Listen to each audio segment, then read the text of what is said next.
যাকে নিয়ে মাঝে মাঝে সারা জাতি খুব হইচই করে, ধরো সারছো কেন, যাকে নিয়ে খুব হইচই করে, তাই না? আলহামদুলিল্লাহ, তার জন্য দোয়া করবেন। সেজন্য ধৈর্যের সাথে সব কিছু মোকাবেলা করে এক আল্লাহর উপর মুতাওয়াক্কিল হয়ে নির্বাচনী এই লড়াই অব্যাহত রাখতে পারে। মহান প্রভুর দরবারে দোয়া করি আপনাদের এই প্রিয় মানুষ বিশিষ্ট মুফাসসিরে কোরআন মুফতি আমির হামজাকে আল্লাহ যেন সম্মানিত করেন, বিজয়ী করে জাতীয় সংসদে দিনের পক্ষে উচ্চ কণ্ঠে আল্লাহ যেন কথা বলার তৌফিক দান করেন। তারও বিজয় ছিনিয়ে ইনশাআল্লাহ 12 তারিখ আপনারা ঘরে ফিরবেন। তারপরে কুষ্টিয়া 4 কুমারখালী খুকসা, এখানে জনাব আফজাল হোসেন আলহামদুলিল্লাহ উনি নির্বাচিত উপজেলা ভাইস চেয়ারম্যান থাকাকালীন অবস্থায় নিবেদিত প্রাণ সমাজসেবক হিসেবে কাজ করেছেন, যার সাক্ষী সেই এলাকার মানুষ। আমরা আশা করি ইনশাআল্লাহ ওই এলাকার মানুষ এবার আল্লাহর মেহেরবানিতে ন্যায়ের পক্ষ নিয়ে বিপুল ভোটে দাঁড়িপাল্লাকে বিজয়ী করবে ইনশাআল্লাহ। সকল যোদ্ধা, সকল শহীদের প্রতি গভীর শ্রদ্ধা নিবেদন করছি। তাদেরই একজন যে আল্লাহ ছাড়া কাউকে কোন বিষয় পরোয়া করত না, তাকে অত্যন্ত নির্মম ভাবে ডিসেম্বরের 12 তারিখ স্পষ্ট দিবালোকে জুমার পর সে তার কার্যালয়ে যাচ্ছিল, তো এলাকায় যাচ্ছে, সঙ্গে তার আপন ভাই ঠান্ডা মাথায় গুলি করে তাকে দুনিয়া থেকে বিদায় করে দেওয়া হয়েছে।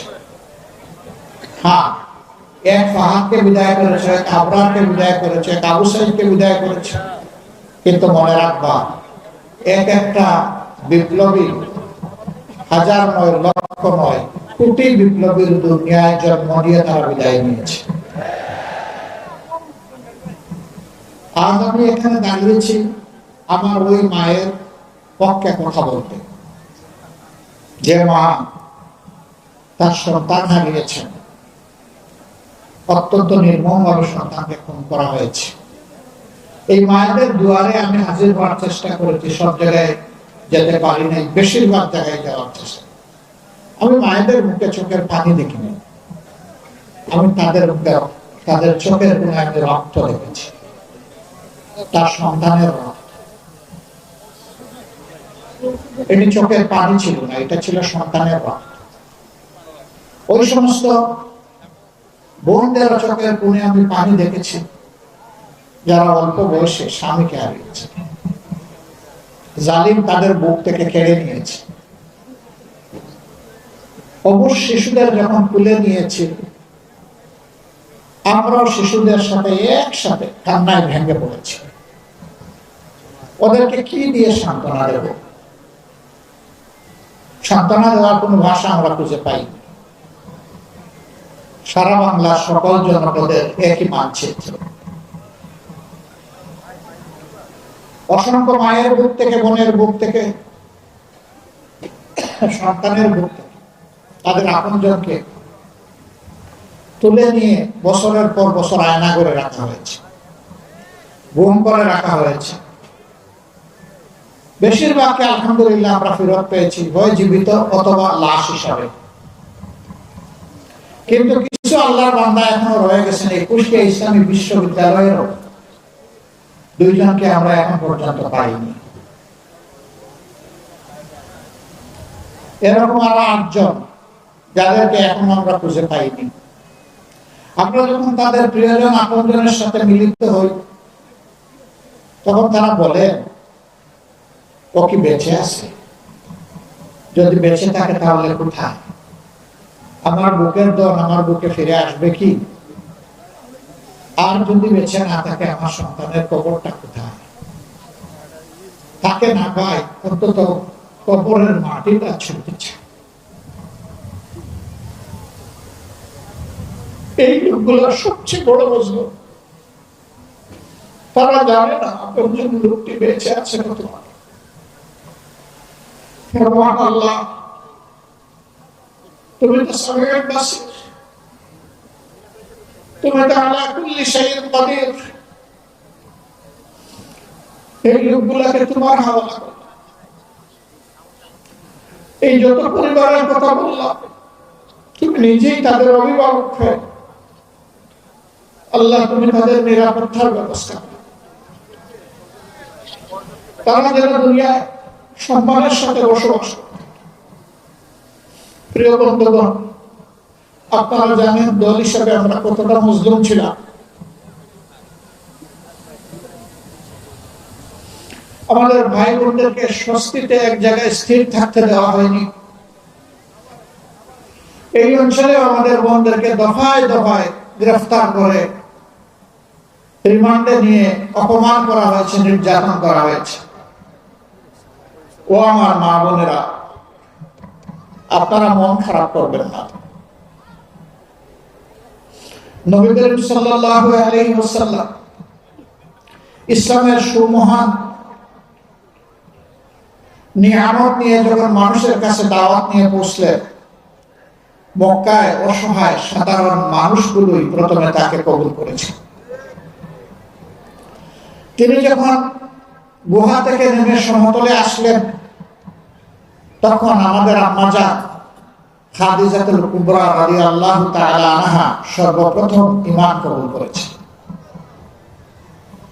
কাজেই নবী করিম সাল্লাল্লাহু আলাইহি ওয়াসাল্লামের জবানি থেকে যিনি ঈমান কবুল করেছিলেন, আপনারা ওনার উত্তরসূরি, আপনারা সম্মানিত, আপনারা গর্বিত। ইসলাম গ্রহণ করার পরে মক্কার লোকেরা তিলে তিলে কষ্ট দিয়ে যাদেরকে খুন করেছে, আহত করেছে, গোলাম বানিয়ে রেখেছে, তাদের মধ্যেও সর্বপ্রথম যিনি রক্ত দিয়েছেন, জীবন দিয়েছেন, শহীদ হয়েছেন, তিনি একজন মা, আমাদের আম্মা জান হযরত সুমাইয়া রাদিয়াল্লাহু তাআলা আনহা। উহুদের কঠিন ময়দানে নবী করিম সাল্লাল্লাহু আলাইহি ওয়াসাল্লামকে ঢাল হয়ে যে মা নিরাপত্তা দিয়েছিলেন, যার গায়ে যুদ্ধের পরে 8টি ঝুলন্ত তীর ছিল, 70টি ভারী জখম ছিল, পুরুষরা সেখানে নবী করিম সাল্লাল্লাহু আলাইহি ওয়াসাল্লামের পাশে ছিলেন না। এই কঠিন সময়টায় আমাদের আম্মা জান হযরত মুসাইবা রাদিয়াল্লাহু তাআলা আনহা রাসূল করিম সাল্লাল্লাহু আলাইহি ওয়াসাল্লামের জীবনের সবচেয়ে কঠিন সময়ের সঙ্গে হয়েছিলেন। আপনারা গর্বিত, আপনারা তাদের উত্তরসূরি। আল্লাহর জন্য যেমন তারা সকল দুঃখ কষ্টকে হাসি মুখে কবুল করেছেন, আমি বিশ্বাস করি আল্লাহর জন্য, মানবতার জন্য আপনাদের সাথেও যে আচরণ করা হয়েছে, এখনো হয়তো বা কেউ কেউ করে, আমি মনে করি যে আপনারা ওই উত্তরসূরির ঐতিহ্য ধরে রেখে আল্লাহর ফয়সালার উপরে সন্তুষ্ট থাকবেন ইনশাআল্লাহ। আমরা দোয়া করি এদেশের মা বোনদের গর্বে আল্লাহ তাআলা বেশি বেশি করে আবরার ফাহাদ, শরীফ উসমান ইবনে হাদি, আবু সাইদ, এদের মতো বীর আল্লাহ বেশি বেশি করে আপনাদের গর্বে আমাদের জন্য আল্লাহ উপহার দেন। মায়েরা যখন সন্তান নয় বীরের জন্ম দিবে, এই দেশ হবে বীরের জাতির দেশ ইনশাআল্লাহ। আজকে মায়েরা ন্যায়ের পক্ষে, সত্যের পক্ষে, মানবতার পক্ষে আল্লাহর দ্বীনের আওয়াজ তুলতে ঘরে ঘরে যান। কিছু লোক এটা সহ্য করে, তাদেরকে বিরক্ত করে, তাদের সাথে অপমানজনক আচরণ করে, তাদেরকে কষ্ট দেয়, এমনকি দিশাহারা হয়ে দুই এক জায়গায় গায়েও হাত দিয়েছে। আমরা তাদেরকে বলি, তোমরাও আমাদের মতোই মায়ের গর্ভ থেকে দুনিয়ায় এসেছো, মাকে সম্মান করতে শিখো। মাকে সম্মান করলে আল্লাহ তোমাদেরকেও সম্মানিত করবেন। যেই জাতি মাদেরকে সম্মান করতে পারে না, অপমান তাদের জন্য অবধারিত। আমরা প্রতিশ্রুতিবদ্ধ, যে কোনো কিছুর বিনিময়ে মায়েদের সম্মান ইনশাআল্লাহ আমরা রক্ষা করব। সম্মানিত কুষ্টিয়াবাসী, আপনাদের অবস্থান এবং অবদান বরাবরই ন্যায় এবং সত্যের পক্ষে, আল্লাহর দ্বীনের পক্ষে। এখানে আপনাদের অনেকগুলো সমস্যা আছে। আমরা যখন আসছিলাম উপর থেকে দেখছিলাম পদ্মা গড়াই নদী নয়, মরুভূমি। এটা যখন মরুভূমি হয়ে গিয়েছে, তখন উপর থেকে যখন ঢলের পানি আসে, তখন আর নদীতে থাকে না, দুই কুল উঠছে, উপচে পড়ে দুই কুল ভাসিয়ে সব কিছুকে তছনছ করে দেয়। বছরের পর বছর নদী ভাঙ্গনের কবলে পড়ে বহু মানুষের জীবনের স্বপ্ন ধূলিসাৎ হয়ে যায়। অনেক মানুষ সর্বশান্ত হন। কেন এমনটা হলো? নদী তো আল্লাহর নিয়ামত। বিশ্বের যেখানে গিয়েছি নদীগুলার কত যত্ন নেয় তারা, কুলের সন্তানের মতো যত্ন। নদীর যাতে কোনো ক্ষতি না হয়, তার নাব্যতা, তার স্রোত, তার পানি ধারণের ক্ষমতা এবং পানির স্বচ্ছতা শতভাগ নিশ্চিত করার জন্য তারা জান প্রাণ দেওয়ার চেষ্টা করে। আর আমাদের দেশে আল্লাহর এই নিয়ামতগুলোকে তিলে তিলে খুন করা হয়েছে, হত্যা করা হয়েছে। এই নদী খননের জন্য প্রত্যেক বছর বাজেট থাকে। নদী খননের সমস্ত টাকা পেট মুখ দিয়ে ঢুকে পেটের ভিতরে চলে যায়। নদীর বালিয়া উঠে না, খনন হয় না। শুধু কি নদী না, উন্নয়নের নামে 54 বছর কম বেশি যারাই ক্ষমতায় গিয়েছেন এই একই কাজ তারা করেছেন।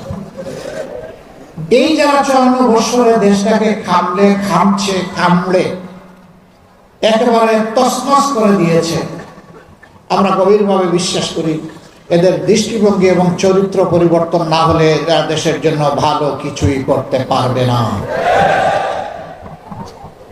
এদেশ সকলে, শুধু আমাদের না, এ দেশের আসমানের নিচে জমিনের উপরে যারাই বসবাস করে, দেশটি আমাদের সবার। কিন্তু আফসোসের বিষয়, এত নির্যাতিত হওয়ার পরে 15.5 বছর 5 তারিখ যখন একটা পরিবর্তন আসলো, আমরা দেখলাম পুলিশ নাই, বিজিবি নাই, আনসারের ছায়া নাই। নিবু আমাদের সেনাবাহিনী জান প্রাণ দিয়ে চেষ্টা করছে কিছু করার, তারা পারছেন না। তাদের পাশে মজবুত হয়ে আমরা দাঁড়িয়ে গেলাম। এ দেশ আমাদের দেশ।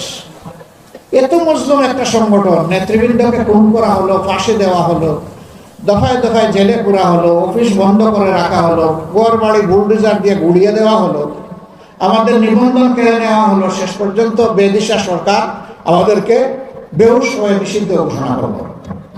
এরপরে আর হুঁশ ফিরে পায়নি। ওই বেহুশ অবস্থায় দেশ ছেড়ে তারা চলে গেছে। কিন্তু আমরা কি সিদ্ধান্ত নিলাম? আমরা 5 তারিখ, আগস্টের 5 তারিখ রাত্রেই ঘোষণা দিলাম যে আমরা কারো উপর থেকে প্রতিশোধ নেব না। আপনারা বলুন, আমরা কি প্রতিশোধ নিয়েছি কারো উপর?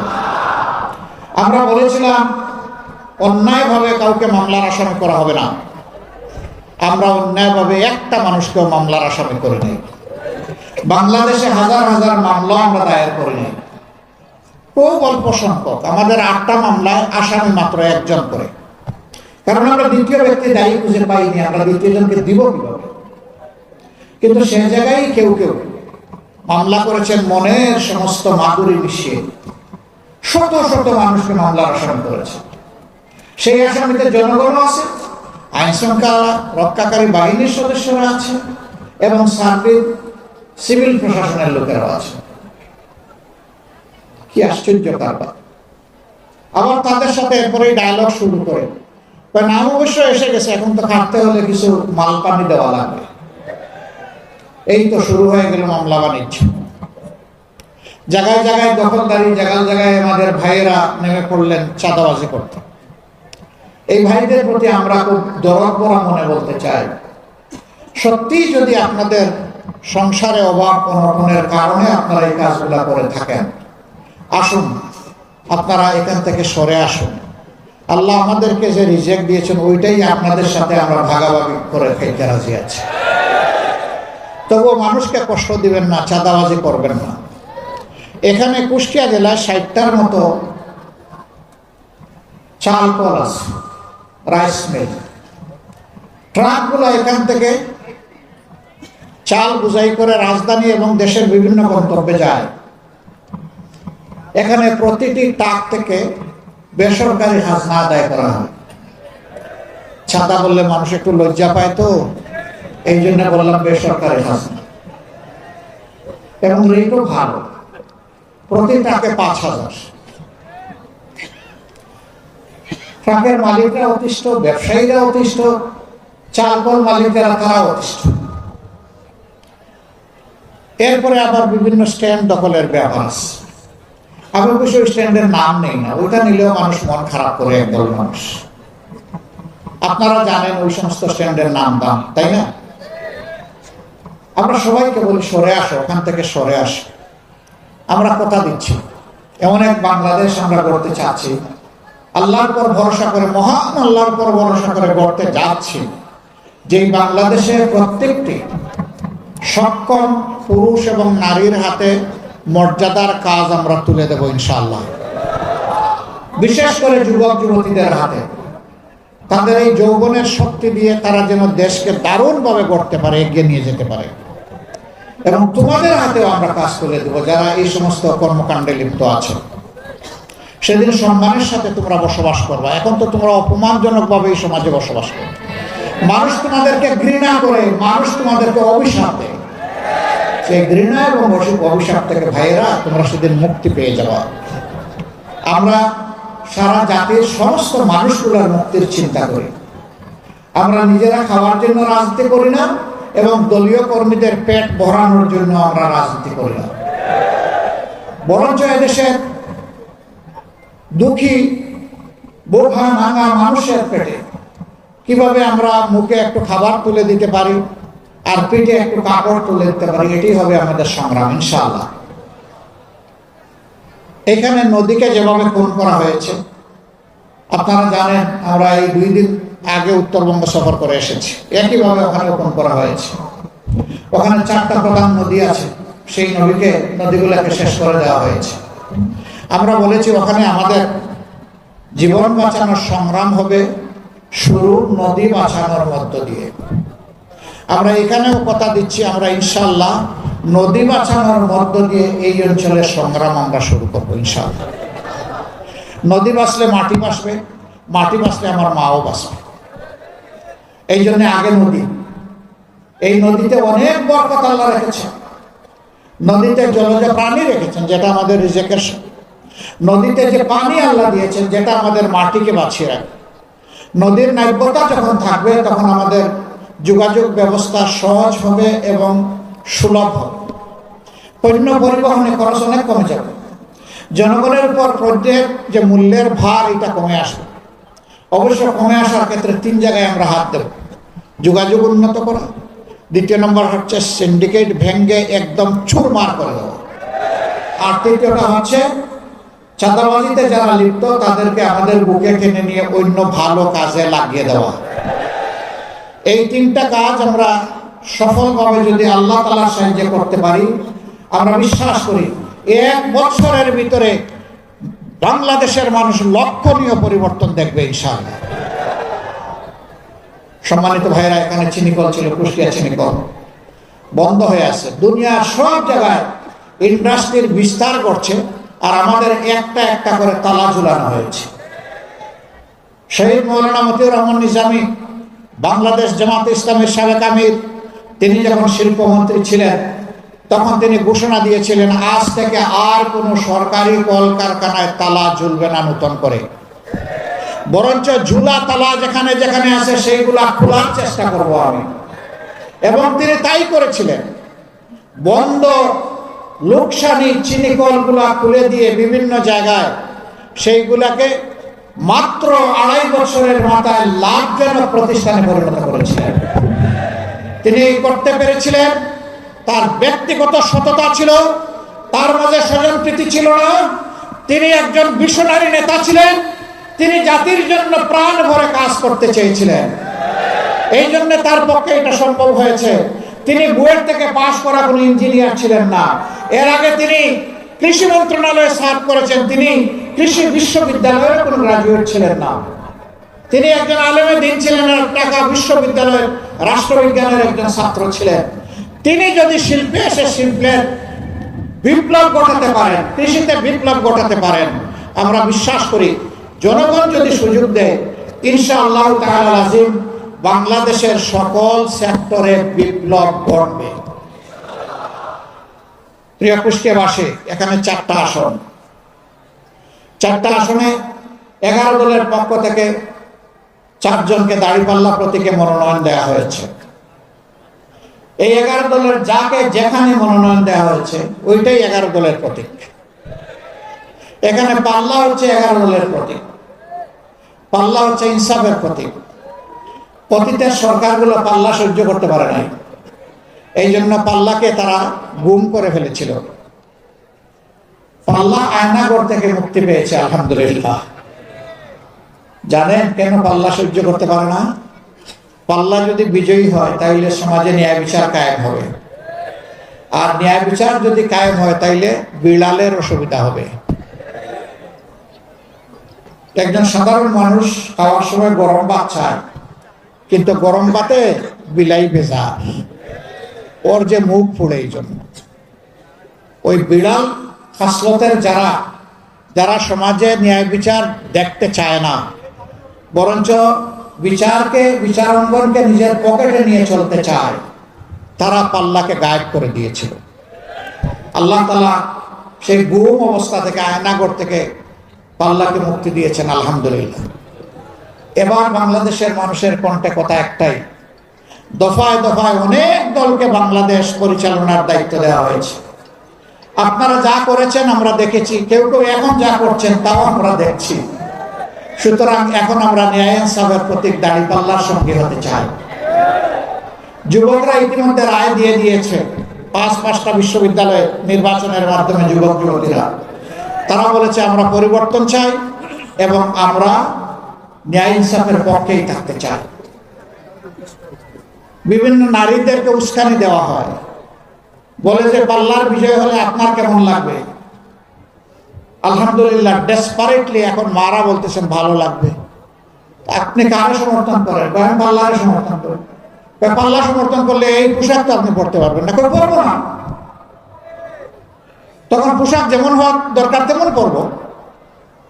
আপনি পোশাকও পরবেন না, এই পাল্লা কেন বিজয়ী হবে? যে আমি চাই দেশটা ঠিক হোক। জিজ্ঞেস করে জামাতের কোন জিনিস তোমার ভালো লাগে? পুরো জামাতকেই আমার ভালো লাগে। This is the reality of time. আলহামদুলিল্লাহ দেশবাসী, বিশেষ করে যুব সমাজ এবং মায়ের জাতি, তারা আর বস্তা পচা রাজনীতি দেখতে চান না। মাদেরকে জিজ্ঞেস করা হয় আপনারা কেন পাল্লায় ভোট দিবেন? বলে যে আমরা পাল্লায় ভোট দিব, আমরা নিরাপদ থাকতে চাই। এই জন্য অন্য কেউ আসলে নিরাপদ থাকবেন না। এখনই ওদের হাতে আমাদের নিরাপত্তা নাই, ক্ষমতায় আসলে তো সব শেষ করে দেবে। কিন্তু এই সংগঠনের লোকেরা এবং তাদের সঙ্গী যারা আছে তারা এই কাজ করবে না, এটা আমাদের বিশ্বাস। মায়েরা, আপনাদের বিশ্বাসের মূল্য আমরা আমাদের চূড়ান্ত স্যাক্রিফাইসের মাধ্যমে দেওয়ার চেষ্টা করবো ইনশাআল্লাহ। দোয়া করবেন। আমি বহু জায়গায় জিজ্ঞেস করি, এখানেও একটু জেনে নেই, আচ্ছা মার পেট না বাপের পেট থেকে দুনিয়ায় যারা আসেন একটু হাত তুলেন তো দেখি। আরে আপনি বাপের পেট থেকে আসেন না, হাত তুলতে বললেই হাত তুলতে হবে। প্রশ্নটা পরিষ্কার করতে পারেন, এই দোষটা আমার। বাপের পেট থেকে কেউ জন্ম নিয়েছেন দুনিয়া? না। কার পেটে? 285 দিন কার পেটে? মায়ের পেটে। আচ্ছা ঠিক আছে, বাবা না হয় পেটে নিতে পারলেন না, একটু বুকের দুধ কোনো বাবা খাওয়াতে পারবে? পারবে না। কে খাওয়ায়? কে তুলে তুলে রাখে?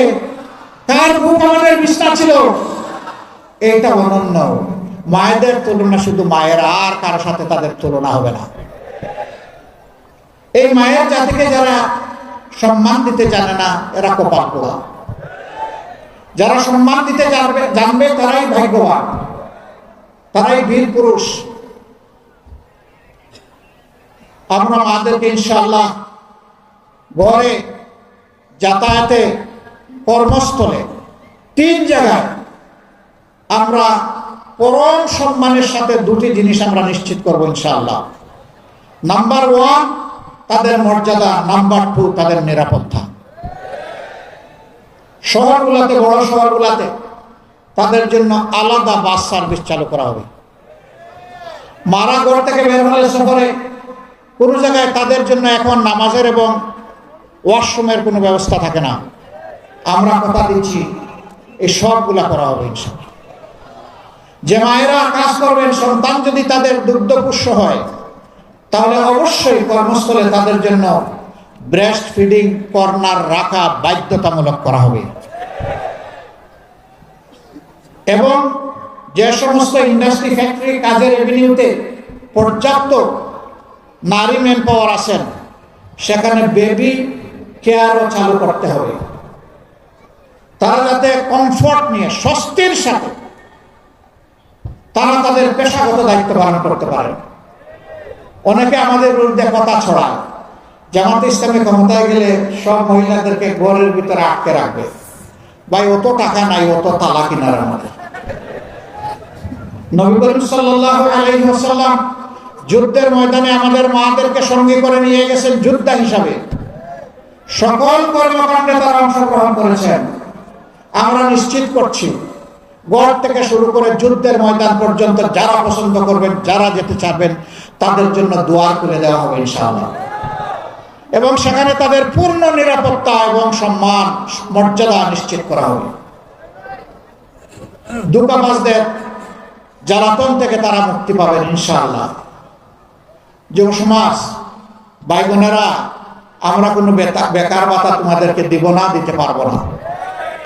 বেকার ভাতা দিয়ে বেকারের মহাসমুদ্র তৈরি করতে চাই না, বরঞ্চ প্রত্যেকটা যুবক যুবতীর হাতে সম্মানের মর্যাদার উপযুক্ত কাজ তুলে দিতে চাই, যাতে গর্বের সাথে তারা বলতে পারে, আমি একজন গর্বিত বাংলাদেশী, আমি আমার যোগ্যতা দিয়ে আমার দেশকে আমি সেবা করি। এই কথা যেন তারা বলতে চায়, বলতে পারে। ইনশাআল্লাহ সেই পরিস্থিতি সৃষ্টি করা হবে। আমাদের শিক্ষা হবে কর্মমুখী এবং আমাদের শিক্ষা হবে মানবিক শিক্ষা। মানুষকে যাতে সবাই ধারণ করে এবং সম্মান করে, সেই শিক্ষা আমরা দেব। কঠিন রোদে কষ্ট হচ্ছে, আমি আর কথা বাড়াচ্ছি না। এবার যে চারজন ব্যক্তিকে আগামী স্বপ্নের বাংলাদেশ গড়ার জন্য আমরা এখানে মহান আল্লাহর উপর ভরসা করে প্রতিনিধি হিসাবে দিয়েছি, সংসদ সদস্য প্রার্থী হিসাবে দিয়েছি, আমি এখন এক এক করে তাদের হাতে পাল্লা তুলে দেব, ইনসাফের প্রতীক দাঁড়িপাল্লা ইনশাআল্লাহ। আপনারা এগিয়ে আসুন ভাইয়েরা। প্রথমে 1 নম্বর আসনের যিনি, তিনি আসেন। সর্বপ্রথম আপনাকে দিবে কুষ্টিয়া জেলা। সর্বপ্রথম আমারে দিবে? আপনাকে দিবে। এইটা স্বার্থপরতা হলো না? না, স্বার্থপরতা। আমি দিতে আসলাম, এখন কার্ডটা নিয়ে গেলাম। আপনি দিবেন একটা। আচ্ছা, ঠিক আছে। কুষ্টিয়া জেলার পক্ষ থেকে আমাকে সম্মানিত করা হয়েছে ইনসাফের প্রতীক দাঁড়িপাল্লা দিয়ে। দোয়া করবেন আমার পুরাটা জীবন ভরে আমি যেন ইনসাফের উপর নিজে থাকতে পারি এবং আমি যেন দেশের খেদমতটাও সেইভাবে ইনসাফের উপর দাঁড়িয়ে করতে পারি।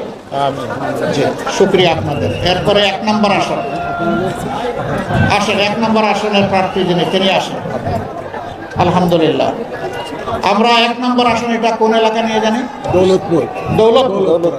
দৌলতপুর এবং দৌলতপুরের সাথে আর কোনটা নাই? জি না, একটাই। আলহামদুলিল্লাহ। এখানে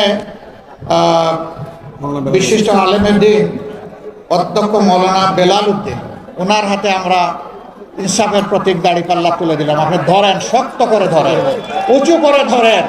আমরা ইনশাআল্লাহ ন্যায় বিচারকে সমাজে প্রতিষ্ঠিত করবো ইনশাআল্লাহ। বিচার সকলের জন্য সমান হবে। যা প্রেসিডেন্টের জন্য হবে, তা একজন শ্রমিক বন্ধুর জন্য হবে, রাস্তার একজন ভিক্ষুক ভাই কিংবা বোনের জন্য সে একই বিচার হবে ইনশাআল্লাহ। আপনারা দাঁড়িপাল্লার সাথে থাকবেন তো? ঘরে ঘরে আওয়াজ এবং সালাম পৌঁছে দেবেন তো? ভাই বোনদেরকে সাথে নিয়ে 12 তারিখ কেন্দ্রে যাবেন তো? বিজয় নিশ্চিত করে তারপরে ঘরে ফিরবেন এবং শান্তিতে ঘুমাবেন, তাই না? না, ঘুমানো যাবে না। ঘরে ফেরার পথে ভালো করে উযু করে 2 রাকাত নামাজ, 4টা সিজদা, চোখের পানি দিয়ে বলবেন, আল্লাহ রাব্বুল আলামিন তোমার শুকরিয়া আদায় করি, হামদান কাসীরান তাইয়িবান মুবারাকান ফীহি। এরপরে কুষ্টিয়া 2, কুমারখালী, আব্দুল গফুর। কুমারখালী কুকসা না, মিরপুর ভেড়ামারা। মিরপুর ভেড়ামারা 2। আচ্ছা, মিরপুর ভেড়ামারা হচ্ছে 2। জনাব আব্দুল গফুর সাহেব, তাকে আপনারা সবাই চিনেন, সাবেক উপজেলা চেয়ারম্যান, এবং তিনি হচ্ছেন এখন আমাদের ভাই অধ্যাপক আবুল হাশিমের যে জোয়ালটা দায়িত্বের বোঝাটা ঘাড়ে ছিল, এখন তার ঘাড়ে। আপনারা দোয়া করবেন তার জন্য এবং ইনশাআল্লাহ বিজয় ছিনিয়ে আনবেন ইনশাআল্লাহ। তারপরে কুষ্টিয়া 3 সদর, এটা কুষ্টিয়া সদর, যাকে নিয়ে মাঝে মাঝে সারা জাতি খুব হইচই করে। ধরো সারছো কেন? যাকে নিয়ে খুব হইচই করে, তাই না? আলহামদুলিল্লাহ তার জন্য দোয়া করবেন, সেজন্য ধৈর্যের সাথে সব কিছু মোকাবেলা করে এক আল্লাহর উপর মুতাওয়াক্কিল হয়ে নির্বাচনী এই লড়াই অব্যাহত রাখতে পারে। মহান প্রভুর দরবারে দোয়া করি আপনাদের এই প্রিয় মানুষ বিশিষ্ট মুফাসসিরে কোরআন মুফতি আমির হামজাকে আল্লাহ যেন সম্মানিত করেন, বিজয়ী করে জাতীয় সংসদে দিনের পক্ষে উচ্চ কণ্ঠে আল্লাহ যেন কথা বলার তৌফিক দান করেন। তারও বিজয় ছিনিয়ে ইনশাল্লাহ 12 তারিখ আপনারা ঘরে ফিরবেন। তারপরে কুষ্টিয়া 4 কুমারখালী খুকসা, এখানে জনাব আফজাল হোসেন আলহামদুলিল্লাহ ভাইস চেয়ারম্যান ছিলেন।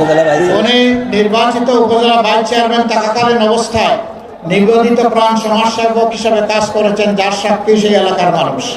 আমরা আশা করি ইনশাআল্লাহ ওই এলাকার মানুষ এবার আল্লাহর মেহেরবানিতে ন্যায়ের পক্ষ নিয়ে বিপুল ভোটে দাঁড়িপাল্লাকে বিজয়ী করবে ইনশাআল্লাহ। তারপরে কুষ্টিয়া 5 আর নাই 4টা, 5 নম্বরটা ঢাকা ইনশাআল্লাহ। আল্লাহ হাফেজ। বাংলাদেশ জিন্দাবাদ। 11 দলীয় নির্বাচনী ঐক্য জিন্দাবাদ। বাংলাদেশ জামাত ইসলামী জিন্দাবাদ। আসসালামু আলাইকুম ওয়া রাহমাতুল্লাহি ওয়া বারাকাতুহু।